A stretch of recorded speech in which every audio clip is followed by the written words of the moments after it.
Hello guys, welcome back to Techiraj YouTube channel. In this video I'm gonna be showing you that how you can translate English into Javanese or in any other languages.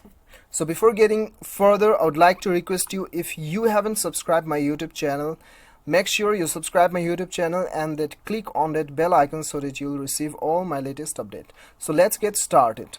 So the first thing you have to do is you have to go to the Play Store and then you have to install one application. The name of the application is Google Translate.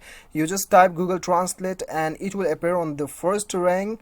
You just install it and then open the application. So right after opening the application, you'll get an interface like this. So what you have to do is, you have to click on the text bar and then type the word you want to translate it in your native language. Okay, so now I'll just type LIFE, life, and then I'll click on the arrow button.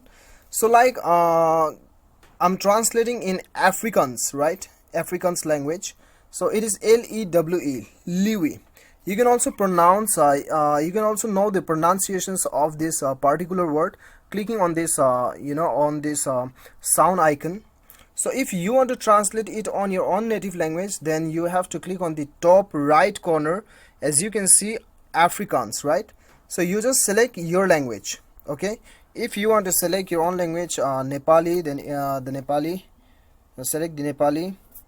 And then if you want to select Hindi, then you just type Hindi, then it will appear on it. Okay, so whatever your native language is, you just click on this right corner and then select your language.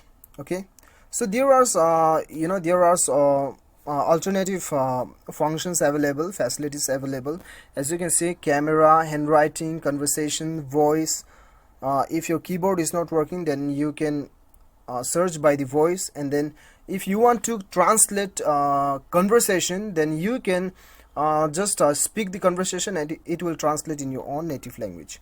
Okay, and when you click on the left menu bar, then you can save the words also. You just click on this star button, star icon, and then go to the fresh book, then the word is saved here, as you can see. So this is how you can translate from English to any other languages which is available on this application. So guys, I hope you like the video. If you like the video, do not forget to hit that like button and then click on the subscribe button if you like the video. Thank you so much for watching. Till then, bye bye, take care.